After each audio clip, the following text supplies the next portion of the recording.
Genial, buenísimo. Bueno, como lo estábamos nombrando, este trabajo práctico número 7 va a tener la intención de integrar todo lo que son los contenidos, ¿no? Si bien recién, hace un ratito tuvimos una charla, la verdad que recontra interesante, eh, con este trabajo práctico justamente va a ir un PowerPoint donde ustedes van a poder ver estos datos que, por ejemplo, arrojaba Yelén, que arrojaban Adán, que fueron cosas muy importantes, que me parece recontra interesante también que los puedan tener todos, ¿no? Entonces la idea es armar un PowerPoint donde ustedes directamente van pasando diapositiva y van viendo todo este tipo de cosas, englosándose en diferentes tipos de unidades donde fuimos viendo los contenidos, ¿no? Así que la idea, bueno, en este encuentro de Zoom es también que podamos ir ya quitando dudas de algunos contenidos que por ahí hayan surgido y demás, quedado claro, porque es casi una preparación previa, digamos, a un examen, ¿no? Entonces, la idea es que con este trabajo práctico 7 ustedes puedan generar resumen de todos los trabajos prácticos que ya han ido abordando y que vean también qué contenidos son los que fuimos tocando, ¿no? Entonces, de esta manera, ustedes van a tener un buen material de estudio a la hora de cuando tengan que rendir el trabajo, el final, digamos, de cocinados. Fíjense que si bien nosotros tenemos una serie de unidades y contenidos en esta materia, eh, vamos integrando siempre parte de que ya fuimos aprendiendo, ¿no? Entonces, como que siempre nos vamos a remitiendo a partes y contenidos anteriores, en los cuales nosotros fuimos aprendiendo diferentes tipos de cosas, como es de esto de los métodos de cocciones, que bueno, hace un rato estuvimos ahí con una charla también de que ustedes lo tienen que por ahí tener muy presente, esto de los métodos de cocciones, porque nos ayudan y benefician mucho, ¿no? El saberlos bien nos va a dar grandes pautas a la hora de cocinar. Cuando nosotros nos encontremos con cierto alimento, nosotros vamos a optar por un método de cocción para poder conservar todo lo que son nutrientes y cosas importantes de estas materias primas, ¿no?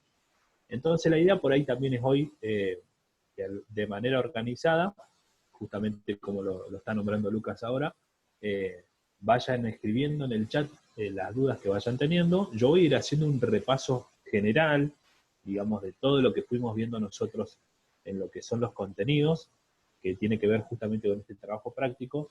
Y yo lo que he hecho en este trabajo práctico es hacer preguntas así como muy puntuales, pero la idea es que ustedes puedan ir desarrollando contenidos al máximo, ¿no? Entonces, hay como preguntas muy puntuales que lo ideal sería que ustedes lo desarrollen un poco más para después tener un buen resumen para la hora de estudiar, ¿no? Lo que está dividido, bueno, lo que es este trabajo práctico 7 es como en unidades, ¿no? En unidades que nosotros fuimos viendo. Si bien, bueno, el tema del aislamiento nos provocó que por ahí tuviéramos que desarticular un poco la forma de como la que veníamos trabajando, pudimos por suerte llegar a todos los contenidos que nosotros queríamos tocar en esta materia de cocinados, y lo único que nos queda pendiente son unas recetas, que en realidad son recetas más tranquilas, digamos, por decirlo de una manera, que las vamos a ver seguramente entre semana, nos vamos a juntar en la semana, yo voy a hacer esas recetas y para que puedan cómo hacerlas nada más y aprender un poquito de ellas, ¿no? Que son los pirigües, hay un caso de unos soufflé también que vamos a ver, soufflé fríos y calientes, eh, los buñuelos, vamos a hacer unas preparaciones ahí muy, muy rapiditas, ¿no? Y bueno, y lo que es la parte de postres, de frutas, eso lo vamos a ir dejando un poquito más para adelante porque la idea es que por ahí en la presencialidad lo puedan ver bien, ¿no? Porque en esto de los postres con frutas también vamos a ver, ustedes ya vieron lo que son gelatina y ese tipo de cosas, la idea es que en esa parte vean más una parte de detallados y decoraciones con frutas, ¿no? Y eso netamente por ahí está bueno que verlo en la práctica, digamos, presencial para que ustedes puedan después irlo desarrollando con mejor manera. Así que un poquito esa es la metodología de trabajo de hoy. Así que yo, bueno, vamos a arrancar con este repaso, que bueno, que lo primero que vimos, si recuerdan una de las primeras clases presenciales que tuvimos, que fue de carnes, ¿no? Arrancamos viendo lo que es carne vacuna, ¿no? En esa parte de carne vacuna nosotros estuvimos hablando un poquito del tejido conectivo, ¿no? Y diferentes partes que van formando la carne, ¿no? Todo lo que es la parte de cómo caracterizamos si una carne es dura o es más tierna, por decirlo de una manera, ¿no? ¿Se acuerdan que ahí estuvimos hablando de las edades del animal? Estuvimos hablando de raza de animal, estuvimos hablando también de lo que es la alimentación de ese animal, cómo se alimenta, si el lugar donde se alimenta es cercano o tiene que moverse, trasladarse mucho para hacer todo este proceso de alimentación, que ahí tocamos también un poquito la parte de la transhumancia, ¿no? Que es un proceso que se genera justamente para generar un buen alimento para el animal, para cuidarlo también de condiciones climáticas y ese tipo de cosas, ¿no? ¿Se acuerdan que también vimos un mapita, un mapa donde pudimos ver de dónde iba apareciendo cada corte vacuno, ¿no? Esto fue la primera clase presencial, lo que hablábamos hace un ratito. Y ahí en ese mismo encuentro, al día siguiente, pudimos cocinar algunos cortes, ¿no? Tuvimos cortes que se los catalogan como cortes de primera, estuvimos viendo que la diferencia, bueno, era un poquito más en la parte de la carne, ¿no? En la consistencia de la carne, que lo pudimos ver ahí, un grano fino, eh, una carne por ahí mucho más magra, ¿no? En la cual se pueden combinar con montones de cosas. Eh, no quita que el resto de las carnes no se puedan combinar con otros, el resto de los cortes, perdón, no se puedan considerar con otras cosas, pero esos cortes como que están más catalogados por eso, ¿no? Son los cortes en los cuales que también se acostumbra más a darle diferentes puntos de cocciones para aprovechar al máximo los jugos que conservan, ¿no? En esto estuvimos viendo la parte de los puntos, que no sé si recuerdan, el secretito de la mano, que teníamos el punto ble, jugoso, a punto y cocido. Que hago esto, yo voy viendo los diferentes puntos que voy teniendo de la carne. Bueno, que en esa clase probamos hacer diferentes puntos y algunos salieron, que la verdad que estaba buenísimo, y bueno, que podamos también seguirlo practicando está bueno, porque los cortes de primera, al cocinarlos con esos diferentes puntos, vamos a ver que encontramos diferentes propiedades también, ¿no? En esas carnes. Después estuvimos viendo por ahí una parte de quizás de carnes, de corte de carne un poco más duro, por decirlo, ¿no? Como es el caso del osobuco o puchero, como lo conocemos. Y vimos que pudimos aplicarle un método de cocción también, ¿no? Mucho más rápido, en el cual también se veía favorecido en lo que es la dureza final de ese producto, ¿no? ¿Se acuerdan que hicimos como un apanado? Le pusimos, lo sellamos a ese corte y le dimos un ratito de horno, lo cual hizo que ese osobuco quedara de manera tierna. No necesariamente lo tuvimos que hervir para poder provocar que la fibra se hidratara y estuviera firme, y estuviera blanda, ¿no? Entonces también ir viendo todo ese tipo de cositas es muy interesante porque nos ayudan también a la hora de cocinar, ¿no? Uno por ahí a veces no se imagina decir el osobuco, puchero, cómo lo puedo cocinar otra cosa que no sea estofado o en una cocción muy prolongada para que quede blanco, ¿no? Entonces, bueno, ahí vimos también que ese corte podemos aplicarle ese tipo de cocción, ¿no? Trabajamos, fíjense, cortes de primera, que lo que fue la parte del lomo, ¿no? Estuvimos trabajando ahí con una limpieza de una parte de un bife ancho, eh, y después trabajamos la parte del osobuco. Continuando con lo que es toda esta unidad, bueno, yo si bien después de la cuarentena nos fue como arrojando a tener que trabajar como más separado, en esa misma unidad estuvimos trabajando también lo que son la parte de chivos, ¿no? Eh, Fíjense que ahí estuvimos viendo todo lo que son recetas ¿cómo es? Del charque, ¿no? El propósito en esta unidad era que ustedes conocieran bien la estructura ósea de ese chivito, para ver también todo esto de dónde aparece cada corte, ¿no? El chivito por ahí es un animalito que no estamos por ahí más acostumbrados a consumirlo por porciones o por partes, sino que se consume en la generalidad entero, ¿no? Se cocina generalmente entero, pero sepan también que cuenta con la parte de, por ejemplo, un matambre, una parte de los cuartos traseros, que se le llaman el chigot también, ¿no? La parte de la paleta, bueno, las costillas. En este caso, por ahí no vamos a encontrar cortes, como decir, de primera, como es el lomo y ese tipo de cosas, porque, bueno, es un animalito que tiene la carne como bien más pegada a la estructura del hueso, ¿no? Entonces no vamos a poder ir desprendiendo este tipo de cosas y tampoco tiene un desarrollo de dimensiones tan grande como un corte vacuno o un corte de cerdo, ¿no? Entonces ahí ustedes pudieron ver a través del charque cómo ir también deshuesando un poco, ¿no? Conociendo todo esto de la estructura ósea. ¿Por qué es importante? Porque además de aprender por ahí la receta ancestral como es el charque, que es un método también de conservación, como lo hemos estado viendo, ¿no? Eh, a la hora de cocinar, por ejemplo, si los tuviera que poner en una situación de restaurante, nosotros tenemos que buscar el aprovechamiento máximo siempre de la materia prima. Entonces yo considero que por ahí el chivito se lo aprovecha mucho más sin hueso que con hueso, ¿no? El hueso por ahí nos quita gran parte de, si bien nos genera mucho volumen, nos quita gran parte también de porciones en cuanto a la hora de servir, ¿no?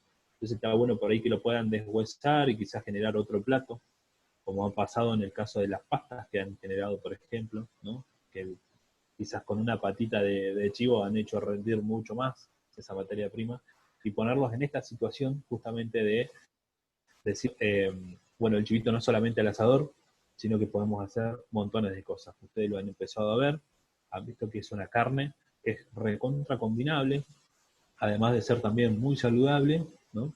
Por todo el proceso que tiene de crianza, de alimentación y demás, lo hemos podido ver en esto de los trabajos prácticos, ¿no?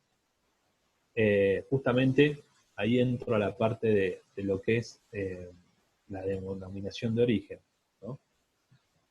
Como todos, o la mayoría ya hemos investigado, la denominación que tiene este chivito es una denominación de origen justamente porque es un chivito de raza única, que ha sobrevivido, que se ha mutado, y ha sobrevivido a una parte climática muy importante, en el cual muchas veces no sobrevivía, a las fuertes heladas, las nevadas, ese tipo de fríos, ¿no?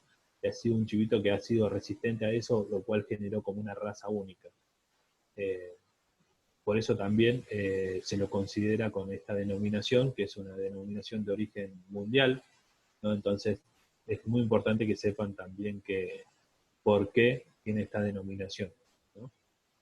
Dentro de, bueno, de toda esta unidad de carne, justamente metimos ahí al chivito, aprendimos algunas de este tipo de cosas, de cómo deshuesar y demás, que es muy interesante. Lo que me interesa también mucho que tengan en claro lo de la denominación de origen, ¿no? Para que ustedes puedan después también defender este producto como en sí. Si bien es un producto que a nosotros nos es como una insignia, por decirlo, hoy en día nosotros, por suerte, hemos podido llevar adelante eh, muchos otros productos más, ¿no? Y la idea es mostrar también que no es el norte-neuquino solamente el chivito, sino que tenemos un montón de cosas más, ¿no? Eh, bueno, ver dónde se clasifica los chivitos, digamos en qué tipo de carne. Se acuerdan que teníamos como una clasificación así general de carnes blancas, carnes rojas, ¿no? Eh, ver también qué diferentes características por ahí tiene estas carnes de chivito, es importante, ¿no? Esto que charlábamos de la fibra y ese tipo de cosas, ustedes lo han podido ver en la práctica del charque, ¿no? Que se les pedía por ahí que ustedes vieran esas características que tenía la carne del chivito antes del proceso y luego después del proceso, eh, ver a vista, a olfato, a gusto también, y que puedan ver todo ese tipo de cosas, es importante porque van generando herramientas para que ustedes después puedan también aplicar o diferentes métodos de cocción o a la hora de exponer algo, también saber con mayor frecuentabilidad eh, qué contenidos tiene todo este animalito, ¿no? Englobándonos en lo que es carne, bueno, tuvimos un trabajo práctico referido a lo que es el pavo, ¿no? y el cerdo, en los cuales también estuvimos viendo un poquito de su estructura ósea. Siempre es importante eso porque, como les digo, en algunos animales el hueso ocupa gran parte y muchas veces nos quita también muchas posibilidades, ¿no? Como que uno si no cocina con el hueso es como que es medio complicado por ahí idearse o imaginarse alguna receta, pero ustedes han logrado por ahí, a través de los trabajos prácticos, ir plasmando diferentes recetas. Están buenísimas, tenemos también armados, quiero decir que ya tenemos separado todas las recetas de todos los trabajos prácticos para ir englobando y generando también un próximo recetario del norte neuquino, ¿no? O una continuidad del que ya tenemos. Entonces ahí estuvimos viendo también en lo que es el cerdo, el diferente mapa, ¿no? En general, también de dónde se obtiene cada corte, vimos características de estas carnes, ¿no? Por qué también se las asimila mucho con esto de lo agridulce.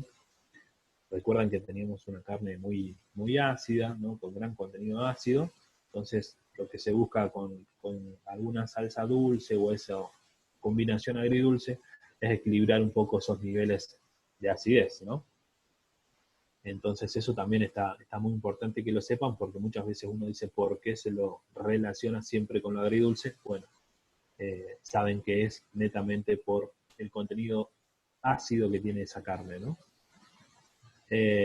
Ahí ustedes, bueno, vieron algunas recetitas que estuvimos practicando, pero después ustedes a través de los trabajos prácticos generaron otro tipo de recetas que están también muy interesantes, al igual que con el pavo, ¿no? El pavo, bueno, ya sí nos metemos en una charla más regional, ¿no? Que es un animal que por ahí ha predominado más en el tiempo, que formaba parte de las granjas del norte neuquino, y por ahí una de las recetas típicas que teníamos es la cazuela, ¿no? Que la cazuela de pavo del norte neuquino también podríamos decir que tiene una denominación de origen, porque es una receta que es prácticamente única, ¿no? Si uno se pone a buscar cazuelas en internet, va a encontrar unas muy asimiladas, pero no tienen las mismas materias primas que contiene la cazuela del norte neuquino, y por eso también nos parecía muy interesante que lo pudieran ver, ¿no? Una de las materias primas que aparece como baluarte de ahí de la cazuela es justamente la chichoca, ¿no? Que bueno, es el trigo, como todos los han visto, el choclo, que está primero hervido, luego se hace un secado, y lo que hacemos después es rallarlo para obtener esa consistencia de harina, ¿no? En esta parte de esta propuesta, yo había propuesto, de los trabajos prácticos, había propuesto que trabajáramos con una modernización de cazuela, porque creo que la cazuela, si bien tiene que perdurar en el tiempo, está bueno también generar esto de decir, bueno, es algo también más atractivo en cuanto a lo visual, o podemos probarla de otra manera, ver diferentes alternativas. Quizá hay gente que dice, a mí no me gusta por ahí comer algo así como sopa y tipo estofado y demás. Entonces ofrecerle una alternativa y decir, bueno, yo te doy la cazuela de otra manera, ¿no? Entonces ahí era la idea también de que ustedes empiecen a generar la creatividad, que también es muy importante que ustedes la empiecen a despertar, porque eso va a ser una herramienta que nos va a ayudar a mantener también este tipo de recetas, por ejemplo, ¿no? Mantenerlas que perduren en un tiempo, y, y poder tener esta combinación de sabores que siempre quede presente. En este caso, bueno, en el PowerPoint después lo van a ver bien. Hay recetas muy interesantes, igual en el programa radial estuvieron pasando algunas, pero hay cosas muy interesantes, ¿no? Acá yo voy a tomarme un tiempito para aprovechar también de explicar lo que es la desconstrucción, como para que quede también claro. En la desconstrucción, como por ahí lo decía la definición, la idea era justamente que ustedes pudieran respetar todos estos sabores que se generan en una cazuela, pero con diferentes texturas, ¿no? Hay una alumna que ahora no recuerdo bien, pero había generado un crocante, por ejemplo, de chichoca. Eso genera ya un montón de ideas que se pueden ir generando atrás, ¿no? Uno puede hacer, por ejemplo, un crocante con la chichoca, genera ya una especie de base, entonces tranquilamente con lo que es el pavo podemos hacer, me imagino, por ejemplo, un paté o algo así como parecido a un hummus, ¿no? En el cual uno lo puede untar y ya después incorporando las verduritas, quizás ya en infinitos cubos, podemos generar un bocado. Fíjense cómo podemos ya desconstruir de tal manera la cazuela de que en vez de comerla en una olla, la vamos a comer en un bocado, ¿no? Eh, Esas ideas están geniales, está buenísimo cómo los fueron abordando. Alejandro Urrutia también generó unas empanadas, ¿no?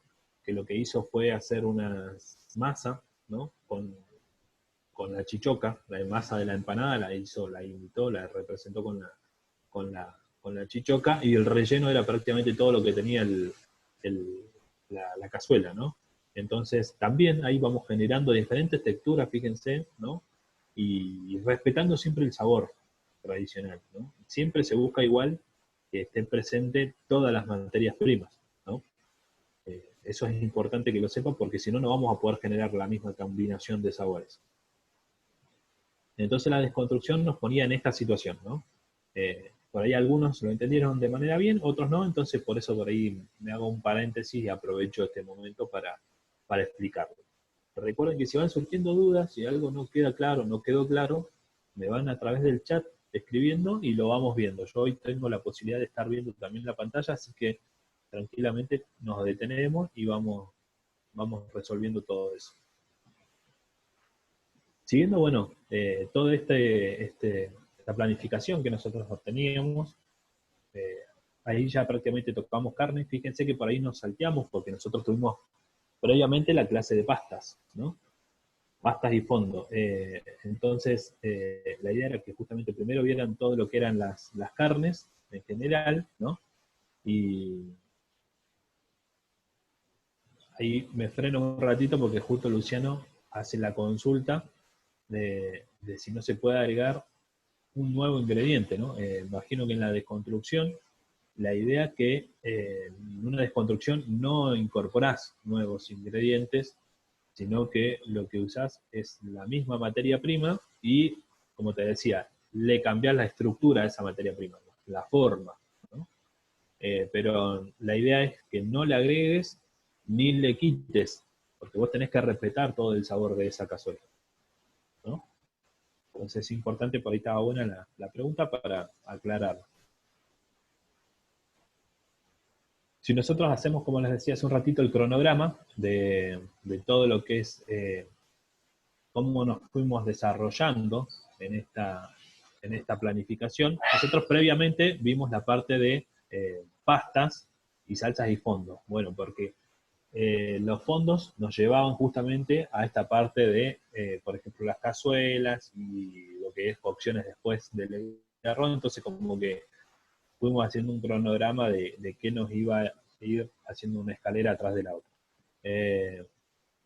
Ahí entonces entramos a la parte de lo que es pastas, que en este trabajo práctico nosotros lo que vimos fue una definición por ahí más generalizada de pastas, y nos pusimos en la situación también de investigar si existían pastas del norte, ¿no?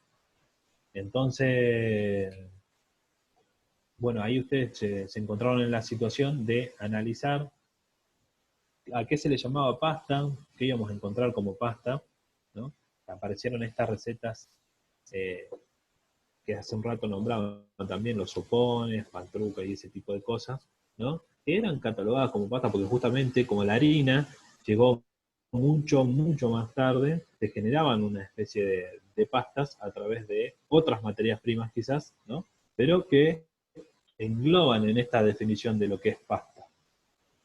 Entonces está bueno también que ustedes eso lo tengan muy presente, porque esas recetas justamente forman parte de todo lo que es el patrimonio cultural, ¿no? Entonces, esas recetas son las que tenemos que mantener, como decía hace un ratito, vivas de una manera original, y también ver la posibilidad de generar una nueva alternativa o un sabor único o un sabor nuevo, ¿no? En este caso, siempre está bueno mantenerlo.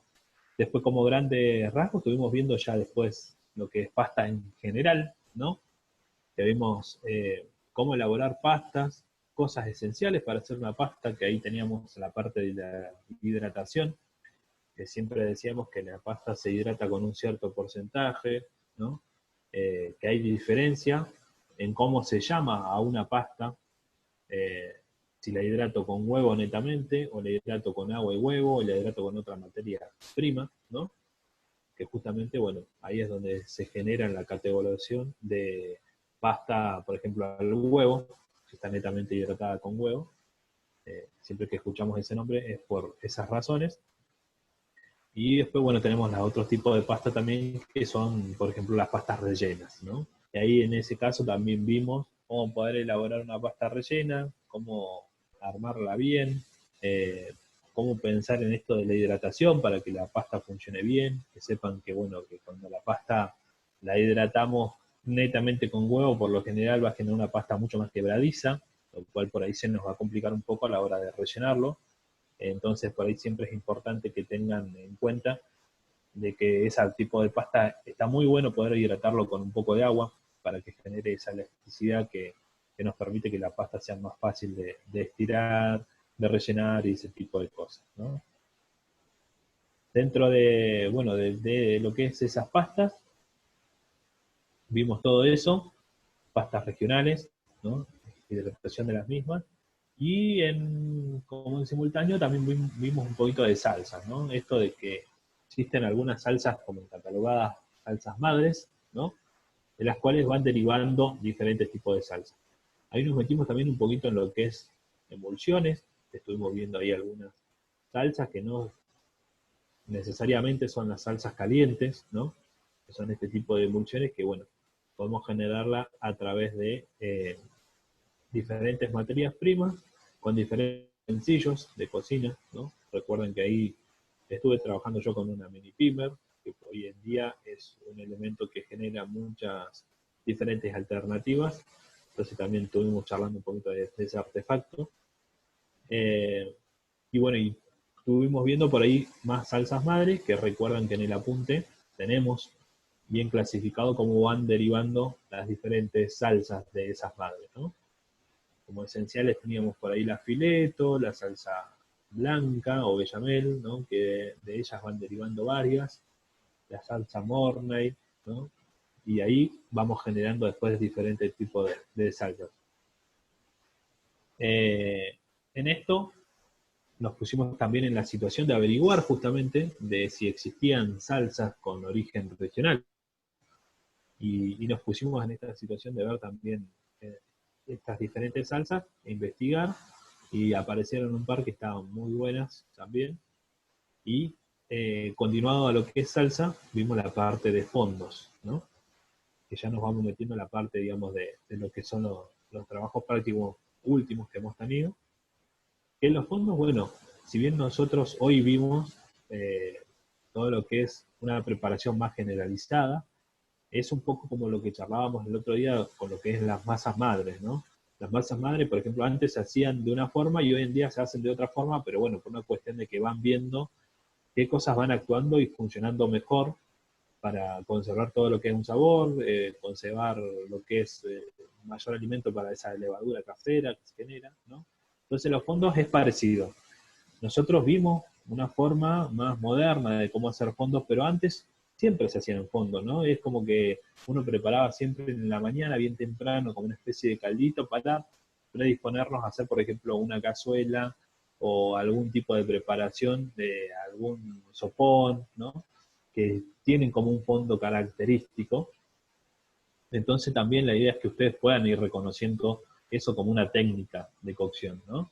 Que no solamente es lo que nosotros estuvimos viendo en cuanto a modernización o una estructura de, digamos, de cómo se debería de hacer, sino de también ver cómo se hacía antes, ¿no? Todo este tipo de preparaciones, que es muy importante porque, bueno, mantiene también toda una tradición, ¿no? No es solamente una parte, digamos, de teoría, sino que también mantiene mucho tipo de tradición y de formas a la hora de preparar. Eh, bueno, ahí nos ponemos en una situación de que tenemos por ahí que también armar como una especie de definición, ¿no? De lo que sería un fondo, de lo que sería una salsa, eh, si ambos se pueden combinar, ¿no? Si van medios como de la mano también. Eh, ¿Cómo se clasifican en una generalidad? Bueno, teníamos las salsas madres y demás, ¿no? y en cuanto a los fondos, tenemos la clasificación de justamente de qué materias primas se utiliza, ¿no? Recuerdan que teníamos el fondo de res, el FUMET, que era el fondo del pescado, fondos de verduras, fondos de aves, una clasificación así más general, ¿no? Eh, Ahí ya después pasamos a la parte justamente de algunas recetas regionales y después estuvimos viendo las desconstrucciones. Y después, ya después nos estamos metiendo en el trabajo práctico que están ya llegando, que están entregando entre ayer, hoy y en el transcurso de estos días, ¿no? Que son la parte de los arroz y legumbres. Que bueno, si bien por ahí todavía no han tenido una devolución, porque bueno, están entregándose, justo hoy es la fecha de entrega, la idea es justamente también que charlábamos algunas cositas así como muy generales que fueron investigando y analizando, como lo charlábamos al principio de la clase, ¿no? Esto de poner en la situación de que si el arroz también era una materia prima que siempre existió o siempre estuvo en el norte neuquino, ¿no? Y ir metiéndonos en todo eso, porque es esencial para la orientación de esta carrera, ¿no? Que nosotros sepamos qué materias primas existían de siempre, entonces eso va a poder generar que nosotros armemos platos con origen o identidad del norte neuquino, ¿no? Entonces, en este trabajo práctico lo que vimos fue eso, ¿no? Ver si el arroz estaba, ¿no? De manera permanente en el norte, si las legumbres formaban más parte, si fuimos en algún momento productores, como lo nombraba Yelena hace un ratito, de por ejemplo de alguna legumbre, eh, ponerlos en esa situación que la verdad que está buenísimo. Y bueno, y en cuanto a nivel general, ver también la clasificación de cada uno de los arroces y legumbres, ¿no? Para saber qué tipo de legumbres se utilizaba en nuestra región, ¿no? Ir conociendo más de esta materia prima. Después, como les reitero, en el PowerPoint este que termino seguramente en la tarde y envío junto con el trabajo práctico 7 para que ustedes armen un resumen y tengan también más información. Este PowerPoint está armado con netamente trabajos prácticos que ustedes fueron generando, ¿no? Que por ahí hay cosas muy claras que están buenísimas, entonces yo fui quitando de esos trabajos prácticos y fui armando este PowerPoint que lo armaron directamente ustedes, por decirlo de una manera, y para que vean todo este tipo de cosas que son muy interesantes, ¿no? Ver también un poquito de la historia, de cómo fueron llegando las pastas, perdón, el arroz y las legumbres. eh, Está muy interesante porque también genera esto de historia, ¿no? A través del arroz, Adán hace un ratito nombraba a la Gendarmería, que es una institución que está siempre muy presente y que también acarrió montones de lo que es nuevas materias primas a lo que es el norte neuquino, ¿no?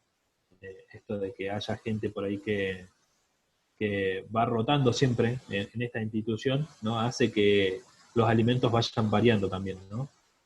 Entonces siempre se los va relacionando con diferentes materias primas que son esenciales y también comidas, ¿no? Eh, Acá me hago un paréntesis, pero por ejemplo acá en Chosmalal el mito siempre fue el locro de gendarmería, ¿no? Como que nadie podía superar a ese locro que era muy único, ¿no? Con unas recetas por ahí muy únicas, unas materias primas únicas. Entonces también ponernos en esta situación de decir, bueno, la historia también de cada institución fue generando que vayan apareciendo diferentes materias primas, ¿no? Cómo fueron apareciendo esas materias primas en el norte, también es muy interesante, ¿no? No sé si por ahora hay alguna consulta o duda de lo que venimos charlando. Todo esto que yo fui tocando es prácticamente lo que ustedes van a desarrollar en este trabajo práctico número 7, el cual les va a servir justamente para estudiar, para una especie de resumen, ¿no? Si bien yo hice, como les decía, unas preguntas muy específicas, la idea es que podamos desarrollarlo con mayor frecuencia, ¿no? Mayor cantidad de contenidos. Eh, la idea es que con este trabajo práctico, más este PowerPoint que yo les voy a enviar, puedan obtener en conjunto un buen material de estudio, ¿no? Por ahí está bueno que aprovechen este trabajo práctico para hacerlo lo más consciente posible, ¿no? Porque es justamente el trabajo práctico que los va a ayudar a rendir bien, por decirlo de una manera, porque si ustedes tienen bien este trabajo práctico, lo tienen bien completo, con todo lo que requiere, van a tener un buen material de estudio y a la hora del examen van a estar recontra tranquilos, ¿no? Siempre traten de justamente generar esto de sus propias palabras para que sea mucho más entendible, que sea de una manera más individual, por decirlo, ¿no? En lo cual va a llevar que ustedes lo entiendan de mejor manera a su trabajo práctico, ¿no? Entonces, la idea es generalmente esto, ¿no? Generar ese material de estudio esencial para que ustedes puedan rendir de manera correcta. Dimos un pantallazo, bueno, por lo que fue todos los trabajos prácticos, las unidades, tocando temas, de los cuales son los temas que justamente van a entrar en los exámenes finales, ¿no? Si bien no tenemos armado el examen final todavía, esos son los temas que netamente van a entrar, entonces es muy importante que esto que les decía recién, ¿no? Que lo hagan a conciencia, que aprovechen esta herramienta que les estamos brindando para poder tener un buen material de estudio. Así que, bueno, Luquitas, no sé si veo, todavía ahí no hay ninguna pregunta, pero por ahí si querés la grabación, no sé si la cortamos, si la dejamos por ahí si surgen preguntas. Si alguno quiere activar el micrófono, hacer alguna consulta, vi que algunos por ahí se fueron conectando un poquito más tarde, así que si tienen alguna duda de lo que fuimos charlando primeramente, lo podemos hablar también.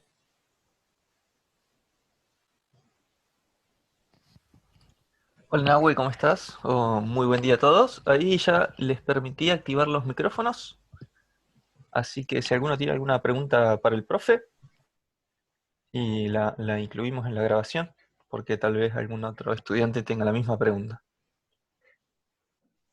Buenísimo, buenísimo. En cuanto a los trabajos prácticos, bueno, yo les he estado dando las devoluciones y en la generalidad han estado bastante bien los trabajos prácticos, la verdad que si bien algunos han tenido mayores desarrollos, quizás otros un poquito menos, pero bueno, siempre con buena calidad de investigación, que la verdad que fue complicado también a través de la cuarentena poder generar todas estas investigaciones, porque como que muchas herramientas nos fueron reduciendo todo a internet prácticamente, y, y por ahí el que no tenía la suerte como tenía Aye, que tiene las, ¿cómo es? Estas señoras al lado de su casa, Promotoras que te dan culturales al lado. información, las promotoras, no me salía, claro, no me salía el nombre, por ahí es medio complicado por ahí también llegar a cierta información, ¿no? Pero en general lo pudieron cumplir, felicitarlos también porque pudieron, porque llegaron, porque lo lograron, porque la verdad que ante esta situación siempre nos generamos esa pregunta de decir, bueno, van a poder seguir adelante con la carrera, con estas materias, con estos trabajos prácticos y demás, y la verdad que nos demostraron que con las ganas siempre se puede cualquier cosa y hemos podido obtener trabajos de muy buena calidad, pese a muchas situaciones que han surgido en diferentes casas, en diferentes hogares, han tenido y han podido seguir adelante y la verdad que ahí me tomo un paréntesis justamente para felicitarlos, porque ya está prácticamente terminado el cuatrimestre y estamos con toda la información. Si te parece, Nahue, damos por finalizada Sí, la grabación. ¿Sí? dale.